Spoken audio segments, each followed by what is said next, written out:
We are hot on the tails of Genshin Impact Patch 1.6 with few days to get your stuff in order. We're going over the 5 things you really need to be working on so you can get ready for the patch to drop.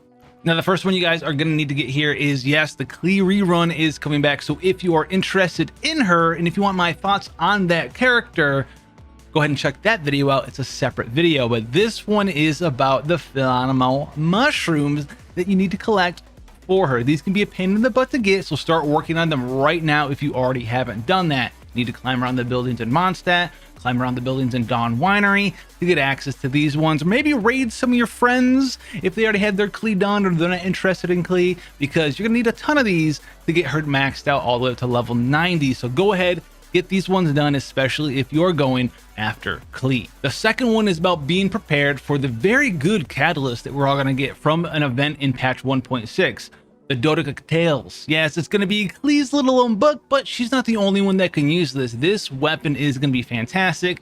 It has an attack percent for a secondary stat, and the ability on it is very nice. Your normal attacks are going to increase your charge attack damage, and your charge attacks are also going to increase your attack up by 16% for 6 seconds. So you can see how this plays well, very well, not just Klee, but also Yanfei, Ningguang. So if you don't have a very good 5-star book catalyst for these characters, go ahead and get this weapon. I don't know why I keep saying book, not catalyst. They're not all books, but I like calling them books. But rumor has it that you're going to be needing to go ahead and getting the fangs, the Boral Wolf's fangs. You're going to need some of these for the 4-star book. So if you haven't been working on it and this weapon interests you, you don't have all the other catalysts laying around, this one's very good. If you want to max it all the way up to level 90, go ahead and start acquiring the required materials for it. Most notably, the ones you get from domains.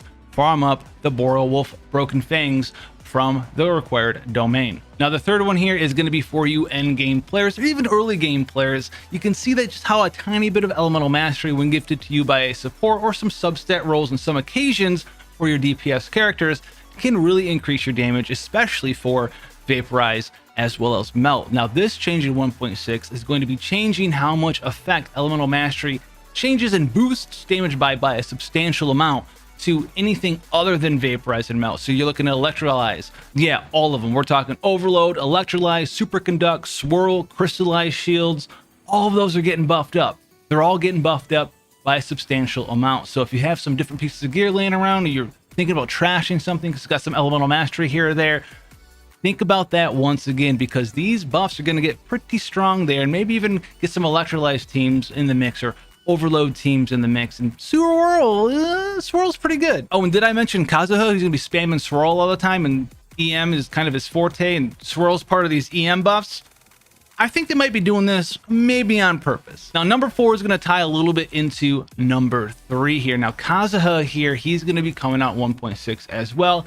He's an Animo support style character, so you can use him like a lot of the other Animo supports with the Viridescent Venrir set. However, Kazuha really wants you to max out elemental mastery all the way. It is possible to get elemental mastery main stat rolls for both your Sands and your Circlet as well as your Goblet. You can get a ton of elemental mastery, and he's also going to be not only profiting from what we just talked about with the elemental mastery buffing Swirl, but him himself will give a damage percent bonus based on a certain percent of his elemental mastery. So he really wants to have a ton of elemental mastery. So if you're working on, maybe think about pulling Kazuha in the future, maybe farm some Viridescent Venrir set up for him, get some elemental mastery, substats on your Flower and your Feather, and really try to go ahead and get that Circlet, that Goblet, in that Sands for a full support Kazuha there to give up to 40% or more if you get even more elemental mastery damage bonus for your main DPS in your party. And then he's also going to have that Viridescent set on,